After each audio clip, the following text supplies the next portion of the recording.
Bienvenue dans un nouvel épisode des Résilientes, le podcast qui célèbre la force intérieure et la résilience des femmes inspirantes qui ont relevé des défis de santé. Aujourd'hui, j'ai le grand honneur d'accueillir une artiste, une auteure, une guerrière qui a su transformer son combat contre la maladie en une source d'inspiration pour nous toutes. Vous la connaissez peut-être sous le nom de Stomy Buzy sur les réseaux sociaux et elle partage son incroyable parcours à travers sa bande dessinée, Ma Crône de vie, publiée chez les éditions Le Duc. Son approche unique et sincère de la maladie de Crohn va au-delà de l'humour pour toucher le cœur de ce sujet souvent tabou. Avec autodérision et courage, elle nous livre un témoignage essentiel sur la maladie, la stomie et la manière dont cela a transformé sa vie.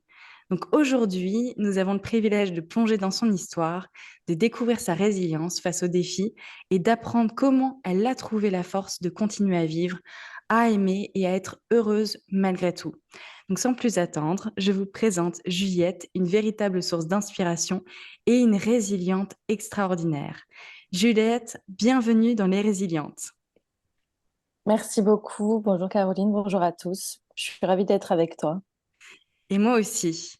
Alors écoute, est-ce que tu peux te présenter en quelques mots pour les personnes qui ne te connaissent pas encore, s'il te plaît? Oui, alors je m'appelle Juliette Mercier. Je suis illustratrice et autrice de bande dessinée. J'ai notamment écrit mon premier roman graphique chez les éditions Le Duc en 2021 qui s'appelle Ma Crône de vie, comme tu en parlais, et qui va en fait retracer mon parcours de patient puisque quand j'ai eu 15 ans, j'ai été touchée par la maladie de Crohn et j'ai eu un parcours un petit peu compliqué jusqu'à mes 28 ans où là j'ai été opérée d'une stomie et depuis donc 6 ans aujourd'hui, je suis en rémission et donc je parle un petit peu de mon quotidien et de mon expérience de patient sur les réseaux avec humour pour dédramatiser et aussi pour sensibiliser. Oui, c'est très inspirant et très touchant ce que tu partages sur tes réseaux et même dans tes BD. Merci en tout cas pour ça. Comment ça s'est passé pour toi, on va dire, les prémices de la maladie? Alors, les premiers symptômes, en fait, donc moi j'avais 15 ans, adolescente, j'ai commencé par avoir des diarrhées le matin et des douleurs au ventre. Ça s'apparentait un petit peu, si on peut comparer, à une gastro-entérite, puisque mon médecin généraliste que j'ai consulté à ce moment-là a pensé d'abord à une gastro, puisque c'était la période, ça correspondait bien. Et puis finalement, au fur et à mesure des rendez-vous, comme ça ne s'arrangeait pas, là, on a soupçonné quelque chose de plus grave. Mais ça a commencé quand même en douceur, voilà, avec des douleurs plutôt matinales. Et après, le reste de la journée, ça allait. Je pouvais quand même aller au lycée, etc. Oui, donc ça a commencé très très tôt pour toi. Ça a commencé très jeune. Oui, après, c'est une maladie qui se développe pas mal entre 15 et 25 ans. Donc voilà, c'est l'âge un petit peu. Certains l'ont plus tôt, certains l'ont plus tard. Il y a des diagnostics plus ou moins faciles. Mais en tout cas, moi, j'arrivais au lycée, en fait, quand j'ai commencé à avoir cette maladie. Et comment s'est passé justement ton diagnostic? Parce que là, quelque part, tu as été un peu dans une errance médicale pendant assez longtemps. Alors moi, on peut pas dire que j'ai vraiment connu l'errance médicale, j'ai connu plutôt un diagnostic normal puisque en 6 mois, j'avais le diagnostic. Alors ça peut paraître un petit peu long, effectivement, mais finalement, pour des maladies comme ça, il faut faire des examens, il faut faire des prises de sang, il faut faire notamment une coloscopie. Et moi, c'est cette coloscopie qui a mis en évidence la maladie. Et j'ai eu la chance que ce soit clair à la coloscopie parce que c'est pas toujours le cas. Mais voilà, le temps de soupçonner la maladie, de consulter son médecin généraliste qui va t'orienter vers des spécialistes, il y a quand même toujours un petit laps de temps. Et 6 mois pour un diagnostic, c'est quand même assez rapide. Oui, ça va. Par rapport à d'autres personnes qui ont des maladies inflammatoires chroniques, moi, par exemple, ça a mis quand même 2 ans pour qu'on Ah oui, puisse me diagnostiquer ma maladie. Donc oui, 6 mois, ça va encore.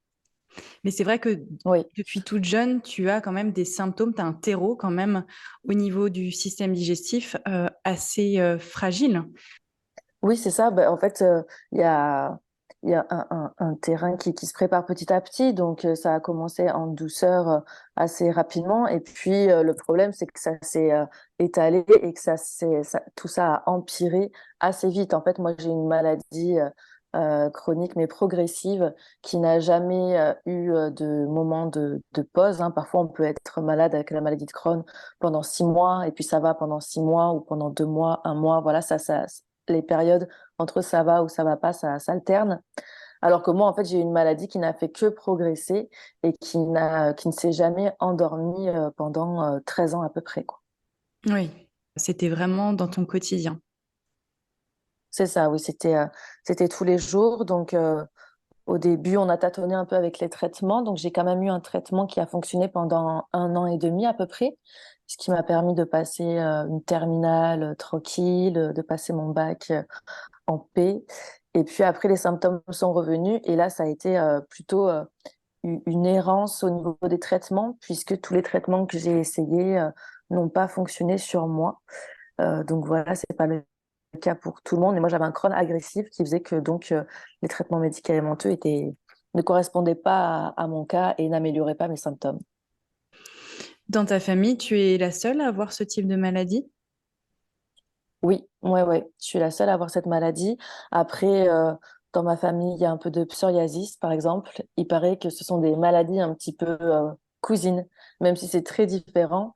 Voilà, c'est un système immunitaire qui s'attaque à lui-même. C'est aussi une maladie qui empire avec le stress, etc. Donc, mais pas de maladie de Crohn dans ma famille, en tout cas. D'accord. Et comment tu as réagi au diagnostic? Parce que tu étais quand même en pleine, on va dire, période d'adolescence. Donc, c'était une période quand même où on, on prend un véritable, je dirais, essor dans plein de choses, où on est dans une réelle transformation de soi. Toi, comment tu as vécu justement ce diagnostic?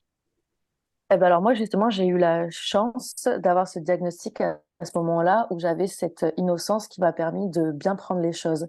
C'est-à-dire que moi, je connaissais pas le monde de la maladie. Et pour moi, être malade, ça voulait dire forcément être soigné. Donc, quand on m'a annoncé que j'avais la maladie de Crohn, je me suis dit, bon, ben, très bien, je vais prendre des médicaments et dans 2 semaines, c'est réglé. Je serai totalement guérie de la maladie. J'avais vraiment pas la notion de ce que peut être une maladie chronique, de l'impact que ça peut avoir au quotidien et de la durée aussi, et aussi du fait que la maladie de Crohn ne se guérit pas. Tout ça, j'avais pas compris. Donc, moi, j'avais vraiment ce petit détail qui faisait que bon, j'étais malade et c'était compliqué, mais tout le reste de ma vie m'intéressait beaucoup plus. Donc finalement, j'étais focalisée sur le lycée, sur les amis, sur le sport, sur ce que j'aimais. Et ouais, voilà, je pense que c'est l'innocence qui a rattrapé un petit peu cette mauvaise nouvelle, quoi. Oui, tu as eu vraiment cette, on va dire, ce point de vue quand même assez, oui, comme tu dis, innocent pour ne pas tomber dans justement quelque chose de très triste. T'as pas eu beaucoup de... En fait, quand tu as eu le diagnostic, tu n'as pas été dans la tristesse, la colère, la culpabilité, toutes ces choses qui, généralement, quand on a un diagnostic qui est là, on tombe dans une cascade d'émotions très inconfortable, hein. Ouais, c'est vrai que oui, moi je pense que j'avais voilà une certaine naïveté qui faisait que toutes ces émotions-là sont venues plus tard, hein, parce que forcément les questions arrivent, la colère, la frustration, tout ça s'installe à force de symptômes, à force de maladies. Mais sur le coup, j'ai eu la chance de pas mal le vivre, contrairement à peut-être si c'est un diagnostic un peu plus tard, ou si tu connais la maladie, si tu as un peu plus la notion. Oui, moi j'étais dans dans la lune, quoi, un petit peu, quoi. J'étais comme déconnectée de ce monde-là, en fait. Hmm. Ouais, c'est intéressant. Et donc, comment est venue justement la décision de subir cette opération de stomie? Bah alors du coup, c'est pas un choix, voilà. Donc, c'est venu au fur et à mesure du temps. C'est vrai que moi, donc ma maladie s'est beaucoup installée, a empiré, comme je te disais, malgré les traitements, malgré les médecines alternatives, les régimes et tout ce que je pouvais mettre en place pour que ça aille mieux, ça ne fonctionnait pas. Donc, ça a été une descente aux enfers et finalement, j'en suis arrivée à un point où je pesais 37 kilos pour 1,69 m. Donc, j'étais très dénutrie, j'étais très maigre, fatiguée. J'avais à peu près 20 diarrhées par jour, avec des douleurs toute la journée. Donc, j'avais aussi du mal à manger, etc. Et donc, c'est mon médecin généraliste qui m'a envoyée à l'hôpital pour me faire soigner et bénéficier surtout de la nutrition artificielle.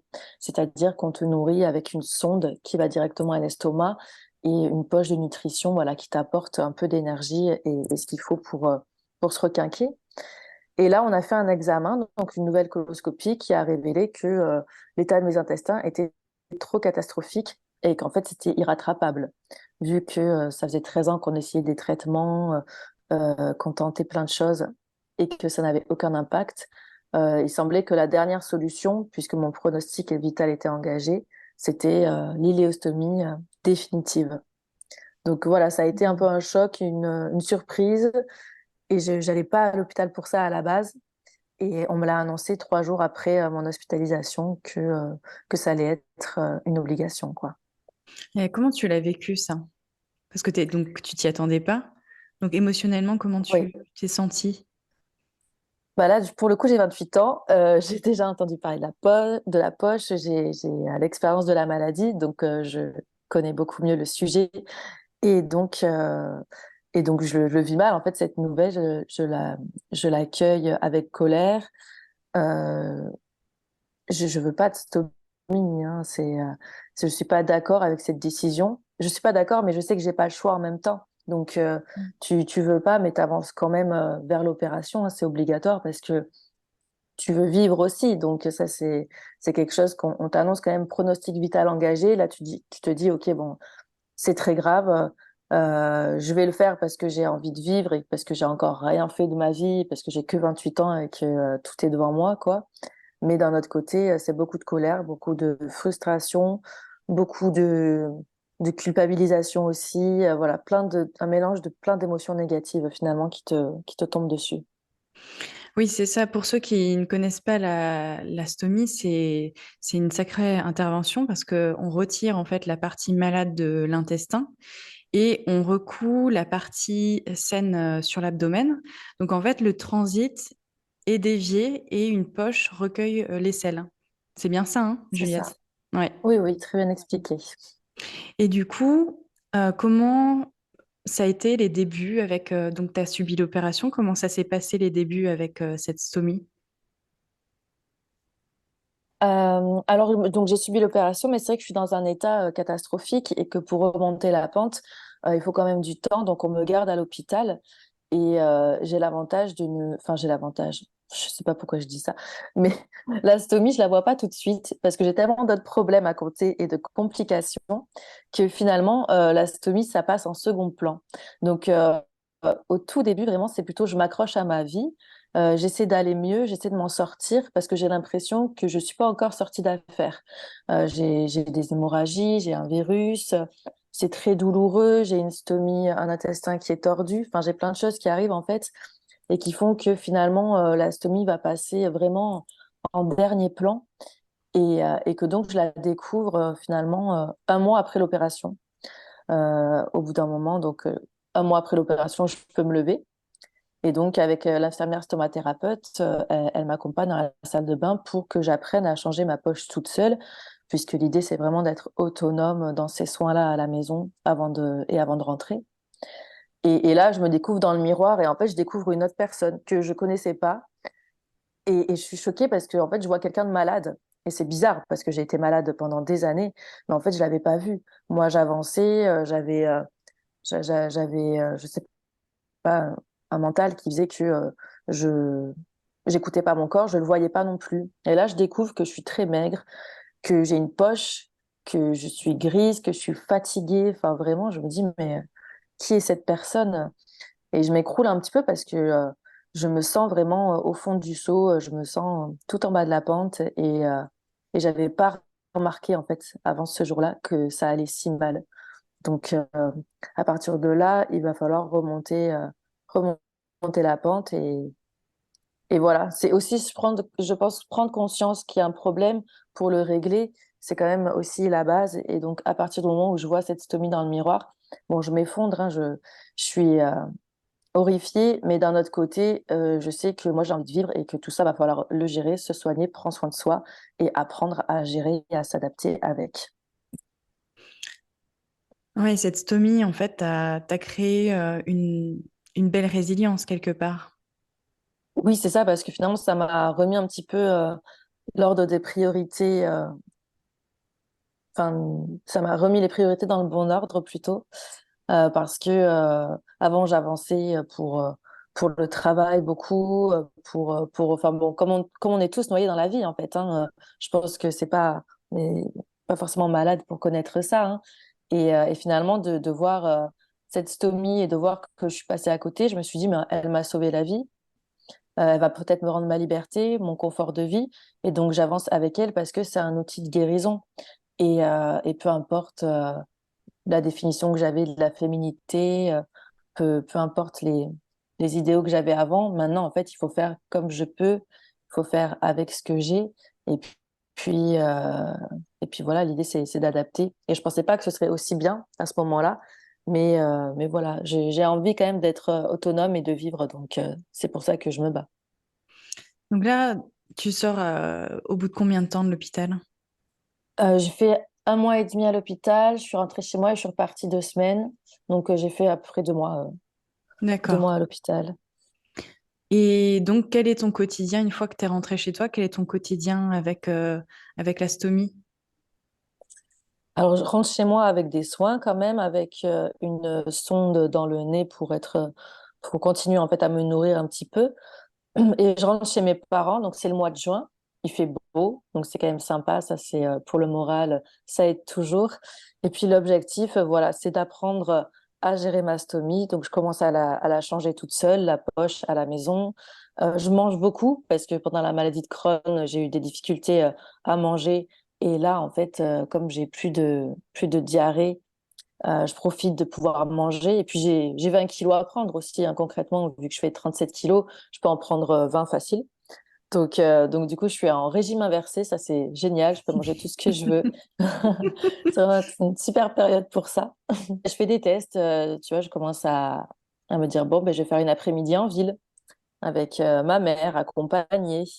Bon, ça se passe pas très bien parce que j'ai une fuite, mais je rentre et puis je recommence la semaine d'après. Et puis je vais faire les courses. Et puis petit à petit, en fait, je fais de plus en plus d'activités. Je sors, je vois des amis. Et donc ça, c'est le mois de juin. Et puis au mois de juillet, il y a tout qui explose. Au mois de juillet, je vais à la plage avec mon van ou mon chien, des amis. On va au resto, on va en boîte, je fais du surf. Voilà, je fais tout ce qui m'a manqué parce que j'ai plus de douleur et parce que je commence à maîtriser un petit peu la poche, même si encore des fuites et qu'il faut quand même s'adapter, avoir du matériel de rechange, etc. Mais, euh, mais ouais, en juillet, je pète un plomb et j'y vais, quoi. Incroyable. Ouais, ça a été quand même assez rapide depuis la sortie de l'hôpital. Oui, en fait, finalement, ça a été rapide. C'est vrai que euh, j'ai l'avantage aussi c'était une saison que j'ai adorée.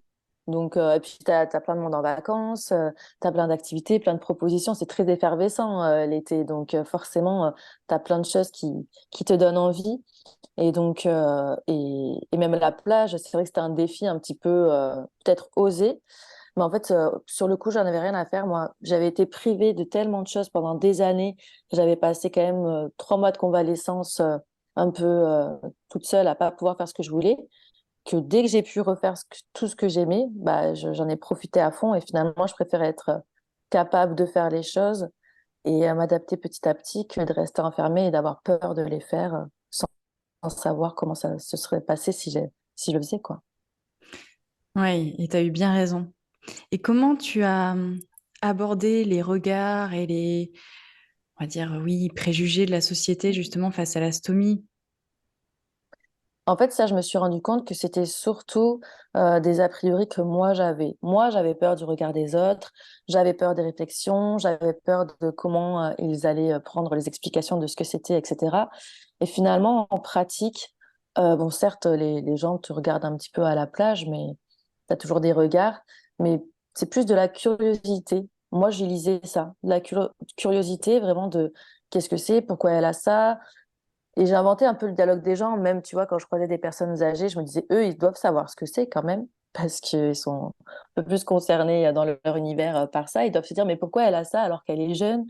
Et en fait, voilà, je voyais plus des questions dans le regard des gens que, euh, que des choses négatives. Et c'est pareil quand j'expliquais aux personnes que je rencontrais, avec qui j'avais l'occasion d'en parler. C'était plus de l'admiration, de me dire ah oui, tu as traversé ça, bah maintenant, faut en profiter, c'est génial, tu es toujours là. Et donc, il y avait vraiment pas de choses négatives. Mais effectivement, c'est en allant à l'encontre des gens que ça, tu t'en rends compte. Et oui, c'est ça. Et c'est vrai que tu as fait preuve quand même d'un réel courage en allant justement à la plage. Ce même été où tu étais sortie de l'hôpital, enfin, tu étais fraîchement opérée. Tu avais eu une intervention toute récente. Donc Oui. oui, t'as été bien courageuse, bravo à toi. Et quels pourraient être les conseils que tu pourrais justement donner à ceux qui vivent avec une stomie? Pour les personnes qui viennent de se faire opérer, en tout cas avec une stomie ou qui ont du mal, il y a plusieurs conseils. Il y a déjà le premier conseil, je pense, de prendre le temps de faire les choses. Je pense qu'on a tous un rythme différent et qu'il faut respecter aussi ses limites pour y aller doucement et se lancer des petits défis, pas tous les jours, mais quand on peut. Ça peut être aller chercher le pain et puis peut-être le répéter parce que voilà, pour l'intégrer et pour voir que bah oui, ça se passe bien. Donc en fait, je peux le faire.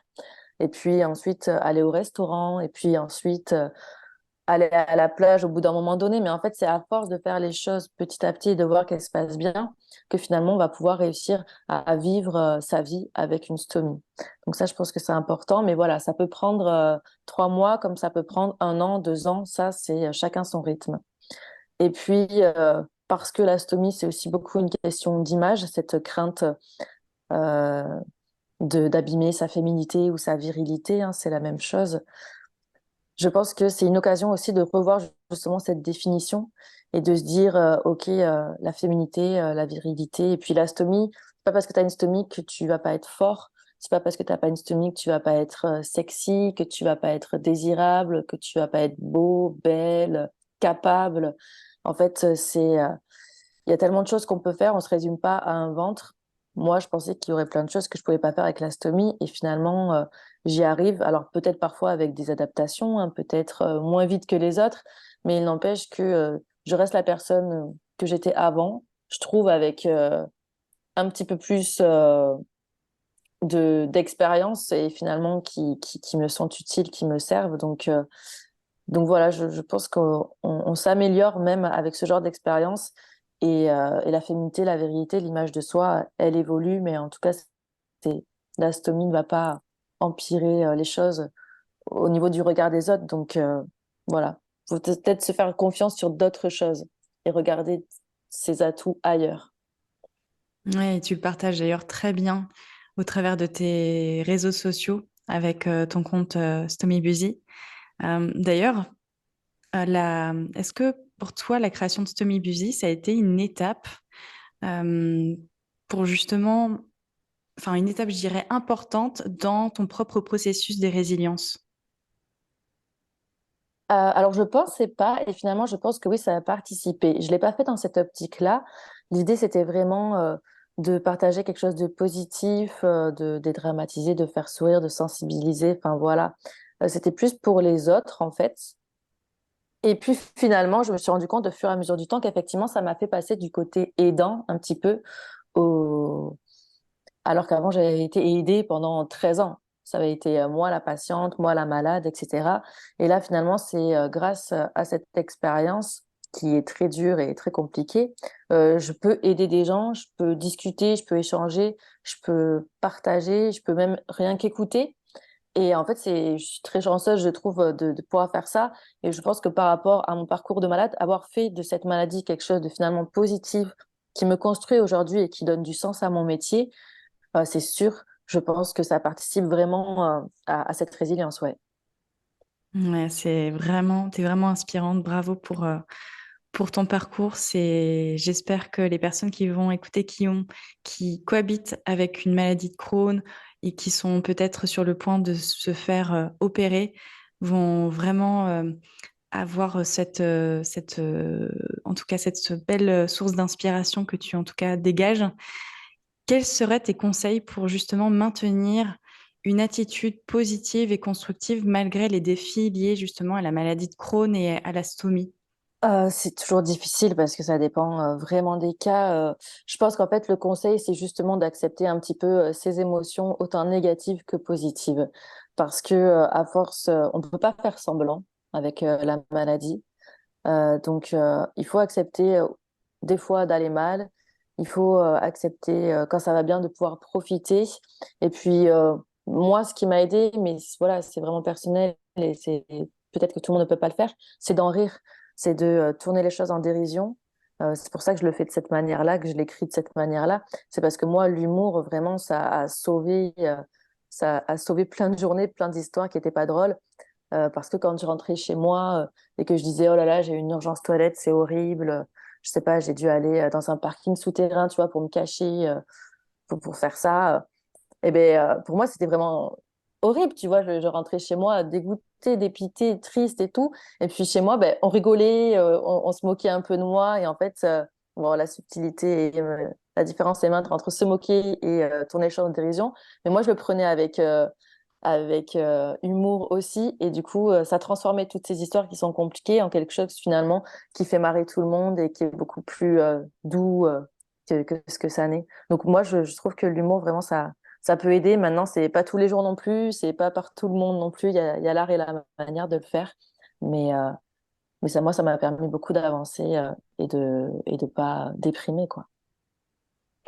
Oui, ben, en tout cas, merci pour ton partage et merci pour tout ce que tu justement partages sur tes réseaux, dans tes BD. Dis-nous un petit peu comment on peut te trouver donc sur ton compte Instagram. Alors, sur mon compte Instagram, oui, Stomy Buzzy. J'ai aussi Facebook, pour ceux qui sont pas très Instagram. Euh, et puis, euh, et puis après, vous pouvez me retrouver dans mes livres, Ma Chrome de vie, Couple parfait ou pas, qui sont dans les librairies. Et j'en sors un encore en janvier. J'espère en sortir beaucoup. Donc j'espère qu'il y aura plein de moyens de me retrouver. Bravo, bravo pour tout ce que tu crées. C'est génial, c'est magnifique. En tout cas, comme je te le répète, tu es très inspirante et merci d'avoir partagé tout ton parcours, tes conseils sur cet épisode de podcast. Je te remercie énormément et puis bah, je t'embrasse, Juliette. Merci beaucoup et merci aussi à toi pour ce beau podcast qui, je pense, est très utile et va permettre d'aider beaucoup de monde. Bravo.